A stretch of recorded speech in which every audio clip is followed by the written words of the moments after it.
Hey, what's going on, guys? October may be over, but Halloween doesn't have to end just yet. The Horror Man back with my review of Candyman, Day of the Dead.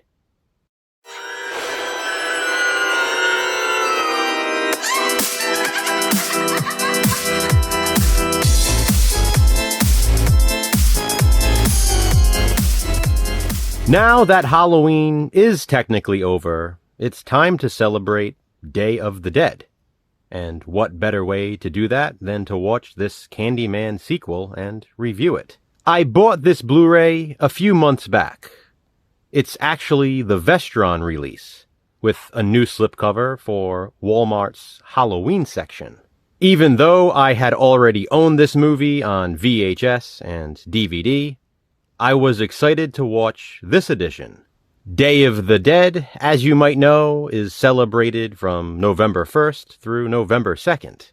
So what better time to review this than now? Released in 1999, Candyman, Day of the Dead stars Donna D'Errico from Baywatch, and it's the third film in the Candyman franchise. Obviously, the movie also stars Tony Todd, reprising his role as the Candyman. This sequel is set in Los Angeles, where Donna D'Errico plays Caroline, an artist and the great-great-granddaughter of the Candyman. She doesn't want her ancestor remembered that way, though. She prefers to call him by his real name, Daniel. She uses her artistic abilities to portray him that way. But when she says his name 5 times into a mirror at her art gallery, she begins seeing him in a new light. Her great-great-grandfather has returned from beyond the grave, and Candyman is once again out for blood. He wants Caroline to be his victim, so that the last of his bloodline is with him. People around her are killed off in gruesome ways. But of course, no one believes Caroline when she tells them the Candyman did it. Meanwhile, a drunk, racist detective with a history of disciplinary issues is on the case. He also takes a personal interest in Caroline, and you can't fault him for that part. I mean, it is Donna D'Errico. But Caroline seems to be interested in David, played by Jesus Garcia, in his first slasher appearance since starring as Rod Lane in A Nightmare on Elm Street. It was really cool seeing him in this, and it's funny that he sort of plays a similar character to Rod. As Caroline and David grow closer, they try to stop the Candyman from taking any more victims. And it all takes place on the days leading up to, and eventually on, Day of the Dead. There is even an awesome sequence featuring a Day of the Dead celebration, with costumes, decorations, and atmosphere galore. It's basically Candyman on Halloween. It had been years since I last watched Candyman, Day of the Dead. It used to be on TV a lot back in the early 2000s. I always remember liking it, especially because of Donna D'Errico.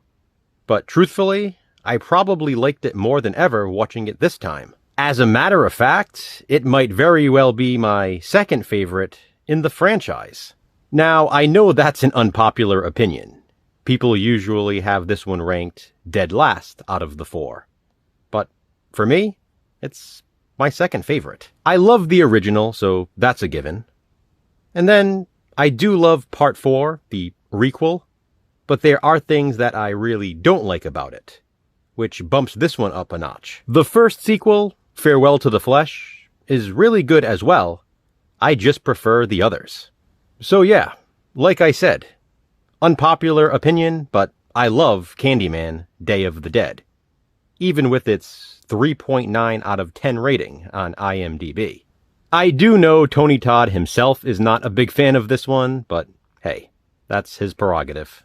I really like the family tree storyline, how Candyman is going after his great-great-granddaughter. We get even more of his backstory in this, and I like that. The kills are brutal.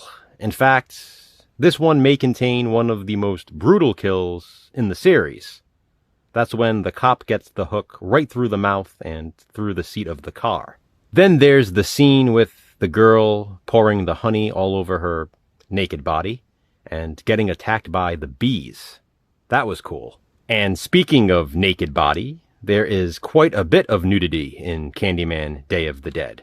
This one definitely features the most nudity in the franchise, and believe it or not, that doesn't even include Donna D'Errico. Apparently, despite having already posed in Playboy prior to this, she declined to appear naked in the movie. Now, she is naked a few times and said that she didn't mind being nude in front of the crew.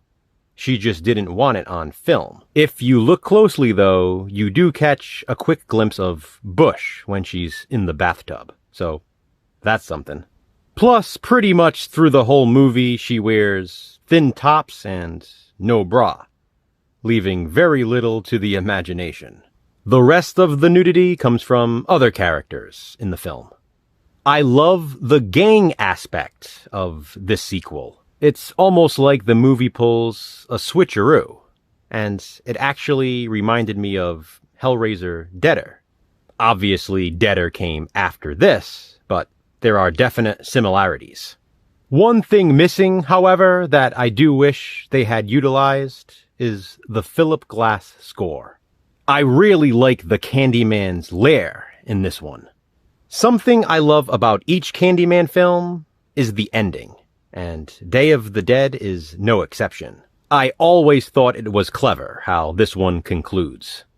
I had a great time revisiting this one after so long, and I'm happy to now own it on Blu-ray with the rest of them. Chances are, based on the disdain for this movie, Jason and I will give it a positive spin at some point in the future.